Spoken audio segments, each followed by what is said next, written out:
Ça va être difficile de résumer 2500 ans d'histoire en 20 minutes, mais on va y aller. Comme beaucoup de Lorrains, je connaissais mal l'histoire de la Lorraine. J'ai donc parcouru à ma retraite la région avec mon appareil photo et j'ai consacré plusieurs années à apprendre son histoire en lisant les meilleurs ouvrages des historiens lorrains, Michel Paris, Guy Cabourdin, François Roth et bien d'autres. J'ai découvert une histoire étonnante, complexe, prestigieuse, souveraine, mais fragile entre le royaume de France et l'Empire germanique en guerre perpétuelle. Je cherchais aussi des réponses à des questions que je me pose depuis longtemps. Pourquoi notre méconnaissance actuelle de notre histoire? Pourquoi notre manque d'unité, par exemple entre Nancy et Metz? Pourquoi notre discrétion, notre manque de fierté? J'ai alors voulu partager ce que j'avais découvert et j'ai rédigé un livre. Pendant que je le rédigeais, la Lorraine a été intégrée dans la région Grand Est et le titre a changé. Il est devenu un peu plus provocateur, Lorraine, la patrie qui n'existait pas. La Lorraine, une identité discrète, tenace. Je suis issu, ça vient d'être dit, d'une famille Bresaude, Eugène Ruth et Elisabeth Claudel, comme on disait dans le temps. Et cette photo illustre bien la Bresse, mais aussi la Lorraine. La taille considérable de l'église est tout un symbole de l'identité catholique de la Lorraine pendant toute son histoire. On distingue les toits du tissage, symbole de l'essor industriel et du déclin de l'industrie lorraine. Pas de champs de blé, peu de richesses apparentes, une terre pauvre, et pourtant une terre peuplée et industrieuse, tout un symbole d'une Lorraine qui ne tire ses ressources que de son travail. Alors, c'est une carte malheureusement pas très claire de la Lorraine. Alors, ce qui est important de comprendre pour comprendre notre histoire, c'est la géographie lorraine. Vous avez ici la Moselle, col de Buissan, remonte, Épinal, Toul, on remonte vers Pont-à-Mousson, Metz, Trèves et Coblence, où notre Moselle se jette dans le Rhin. Le fleuve de la Meuse, il prend sa source dans le Bassigny, va remonter, on connaît Neufchâteau, Domremy, Vaucouleurs, etc. Excusez-moi. La Meuse, Verdun, on arrive à Sedan, c'est tous des noms de notre histoire, très importants. Et on va comme ça vers Liège, vers Maastricht et vers la mer du Nord. De l'autre côté, on a la Saône ici, qui prend sa source à Viauménil, dans les Vosges, et qui descend vers le sud, vers Lyon, vers le Rhône, le Rhône qui se jette, comme chacun sait, dans la Méditerranée. Donc, notre géographie naturelle est un grand axe européen sud-nord. Pas très loin, on a le bassin versant de la Marne, donc de la Seine et donc de l'Atlantique. On peut passer assez facilement vers l'Atlantique. Donc, on est vraiment dans un carrefour naturel. L'autre axe, lui, va être construit de la main de l'homme par les Romains, puis il va devenir la route de France et que Louis XIV appelait la route d'Allemagne, et il va donc aller de Reims jusqu'à Strasbourg par le col de Saverne. On a là donc, et sur cet axe, on le verra tout à l'heure, donc de la Moselle, on a toute la, pardon, je me trompe, ici, on a tous les centres urbains de la Lorraine. Alors, je suis remonté aux Celtes et aux Romains parce que, non pas pour faire ancien ou antique, mais parce qu'ils ont un rôle extrêmement important dans notre histoire, puisque c'est eux qui vont nous léguer l'organisation urbaine, l'organisation de l'espace, qui est celui de la Lorraine jusqu'à la Révolution française. Donc ici, j'ai mis pour mémoire l'aqueduc de Jouy-aux-Arches, qui est quand même un aqueduc de 1100 mètres de long. Si vous connaissez les dimensions des autres aqueducs, comme le pont du Gard, vous voyez que c'est immense, c'est énorme, ça traversait la Moselle. Et ici, j'ai mis une carte où on voit les diocèses de Lorraine. Décidément, je ne vais pas y arriver. Donc ici, vous avez celui de Toul, ici celui de Metz, ici celui de Metz, et là celui de Verdun. Au-dessus, celui de Trèves. En fait, ce sont exactement les frontières des tribus celtiques. Donc les Trévires, avec Trèves pour capitale, les Médiomatriques, dont Metz était la capitale, et les Leucs, dont Toul était la capitale. Jules César ne va pas changer cette organisation territoriale, il va laisser les Gaulois avec leurs traditions, leurs chefs, leurs dieux, leur territoire. Il va se contenter de mettre le pouvoir et les taxes romaines, le commerce romain, mais il va laisser les Gaulois avec leur organisation territoriale. Quand les évêques vont s'installer, les premiers évêques, à partir du 3e, 4e siècle après Jésus-Christ, vont s'installer sur nos territoires, ils vont s'installer à Metz, à Toul, à Trèves. Et ensuite, au IVe siècle après Jésus-Christ, donc Verdun va se développer au croisement de la voie Reims-Strasbourg et de la Meuse, et va vouloir s'autonomiser, va être autonome par rapport à Metz. Donc on va avoir, dans ce qui va rester en France, dans l'espace lorrain, les évêchés de Metz, de Toul et de Verdun. Ces évêchés sont comme une sorte de fossile des Celtes et de l'organisation des Romains. Alors, on va accélérer un petit peu. Après l'Empire romain, tout le monde sait qu'il s'écroule au 5e siècle après Jésus-Christ. On va avoir l'installation des Francs avec Clovis. Et puis les Mérovingiens vont être chassés du pouvoir par les Carolingiens. Et on connaît tous Charlemagne qui est empereur et qui est sacré en l'an 800. Son empire va être partagé entre ses petits-fils à Verdun en 843.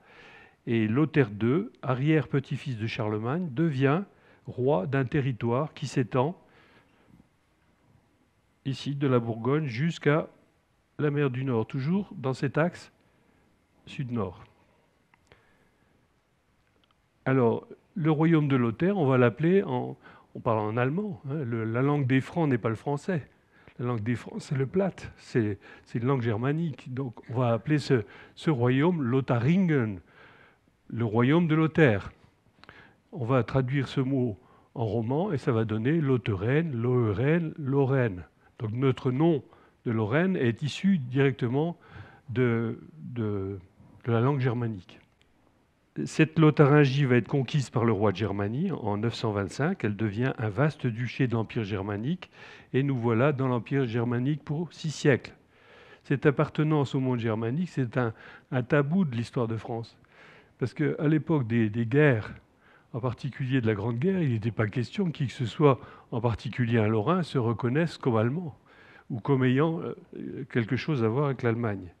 Mais c'est une réalité historique, on a fait partie de cet empire.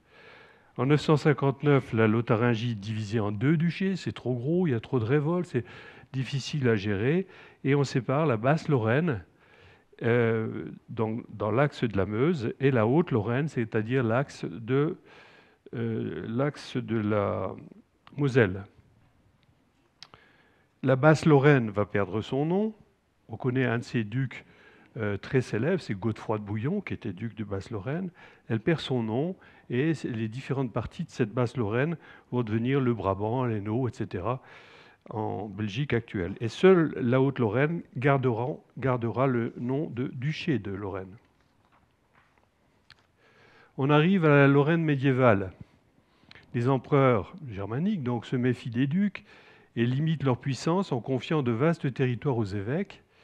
L'évêché de Metz est très richement doté. Donc c'est une politique systématique un peu divisée pour régner. Les évêques deviennent des princes sous l'autorité directe de l'empereur. Les ducs de Lorraine sont concurrencés par les comtes de Bar et de Luxembourg et par les évêques. Le pouvoir royal s'affaiblit sous l'effet d'attaques de nouvelles invasions, les Hongrois, les Vikings qui remontent la Meuse et le Rhin, la Moselle. Des seigneurs locaux apparaissent, ils construisent des châteaux, l'époque de la féodalité commence. Les ducs de Lorraine sont faibles et leurs possessions sont émiettées.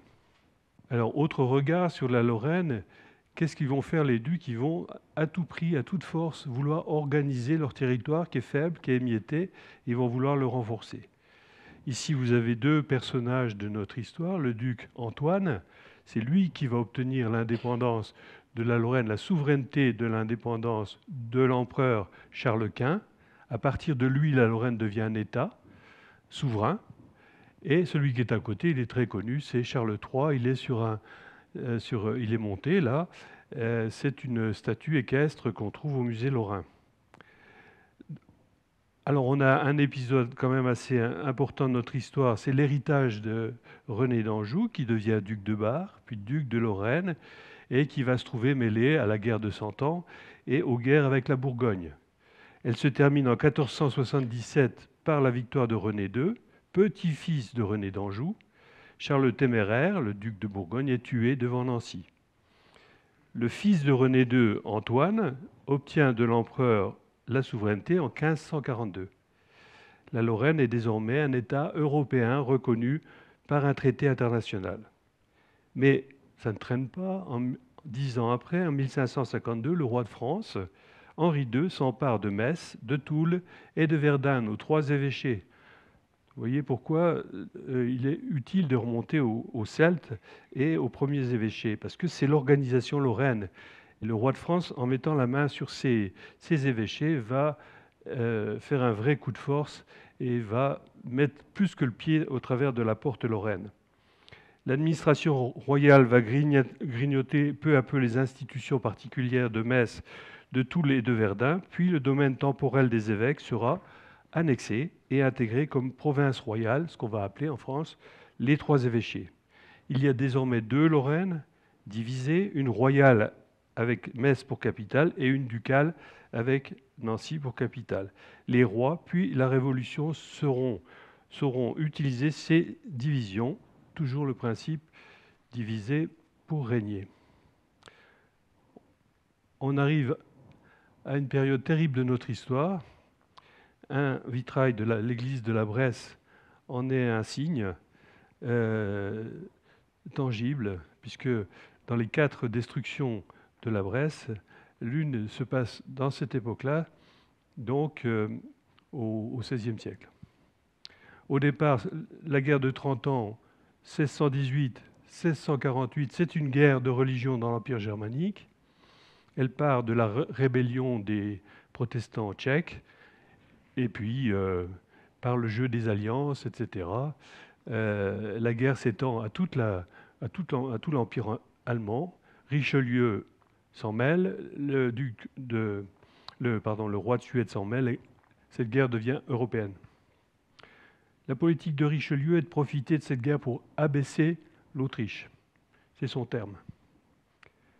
Il s'allie avec les princes protestants allemands, bien qu'il soit un homme d'église français, et il finance le roi de Suède et sa redoutable armée. Il a besoin à tout prix d'un passage vers le Rhin et va constamment provoquer le nouveau duc de Lorraine, Charles IV, et va profiter des erreurs de ce dernier. Charles IV soutient de son côté, lui, choisit le camp inverse. Il soutient son oncle, qui est duc de Bavière, et le camp catholique. Le conflit est donc inévitable. La Lorraine est envahie et la ville fortifiée de Nancy est prise en 1633 par l'armée royale. Mais Charles IV n'applique pas les traités imposés par la France. Soutenu par ses alliés espagnols et par son peuple, il résiste. La guerre se poursuit malgré l'occupation de toute la Lorraine par l'armée royale. La Lorraine est ravagée par les armées suédoises et françaises, parfois pillée par l'armée lorraine elle-même. Elle connaît plusieurs épidémies de peste, l'abandon des terres, la famine, la destruction de quasiment tous les châteaux par Richelieu, la destruction des industries. On estime que plus de 50% de la population de la Lorraine a disparu. Au traité de Ryswick en 1697, Louis XIV est contraint de rendre la Lorraine à ses ducs. Le règne bénéfique de Léopold commence. Neutralité et paix avec les pays voisins, installation de populations nouvelles, construction de routes et de ponts, relance économique. Au milieu du XVIIIe siècle, la Lorraine a retrouvé le même nombre d'habitants qu'avant la guerre de 30 ans. On arrive à la fin de la souveraineté lorraine. Le fils de Léopold, François III de Lorraine, épouse Marie-Thérèse d'Autriche. La France refuse la présence d'un duc de Lorraine qui serait en même temps empereur d'Autriche. Nouveau conflit. Au traité de Vienne, en 1738, les puissances européennes s'entendent pour un échange de souveraineté. Le duc de Lorraine cède la Lorraine et obtient la Toscane. Le roi de Pologne, Stanislas Leszczynski, beau-père de Louis XV, déchu de son trône de Pologne, devient duc de Lorraine. Il s'agit d'un règne de transition jusqu'à la réunion de la Lorraine à la France à la mort de Stanislas en 1766, c'est-à-dire 23 ans avant la Révolution. C'est à ce moment-là qu'on devient officiellement français. La photo que vous avez ici représente un tableau de la duchesse Élisabeth Charlotte, qui est au musée Lorrain. Elle est la veuve de Léopold, et c'est elle qui assure la régence jusqu'à l'arrivée de Stanislas. Elle était très aimée des Lorrains, bien qu'elle soit une Orléans au départ. À son départ de Lunéville, une foule en pleurs se jette devant les roues de son carrosse. Il faudra 5 heures pour parcourir la première lieue. On dit parfois dans certains ouvrages, on était de tout temps appelés à devenir français, il n'y avait pas d'attachement des Lorrains, alors c'est faux. On voit énormément de textes où les Lorrains sont attachés à leur souveraineté, à leur duc, à leur prince, et beaucoup de résistance. Par exemple, les 3 sièges de la Motte en sont une illustration. On n'a pas voulu être français, on a été conquis. Il faut dire les choses comme elles sont. La France, c'est pas Richelieu, je suis très content d'être français, et je suis patriote français, mais il ne faut pas oublier cette histoire. La Lorraine patriote, précisément. Les Lorrains n'étaient donc pas attachés aux Bourbons, qui n'avaient jamais été leur roi, et qu'ils ont davantage vus comme des conquérants que des souverains. Ils ne deviennent patriotes qu'avec la Révolution. Et quand la patrie est déclarée en danger en 1792, ils s'engagent alors massivement pour défendre la France. Et on verra de nombreux généraux et maréchaux de la Révolution et de Napoléon, comme Ney, originaire de Sarre-Louis, qui est aujourd'hui en Sarre allemande, et Oudinot, originaire de Bar-le-Duc. Mais il y en a des dizaines d'autres, des généraux très connus. Autre épisode important de notre histoire, Napoléon est battu par Guillaume II en 1870 à Sedan. L'Alsace et une partie de la Lorraine sont annexées par l'Empire. De nombreux Mosellans refusent l'annexion et optent pour la France. On les appellera les optants. Nancy en accueille beaucoup, et d'ailleurs toute la Lorraine restée française.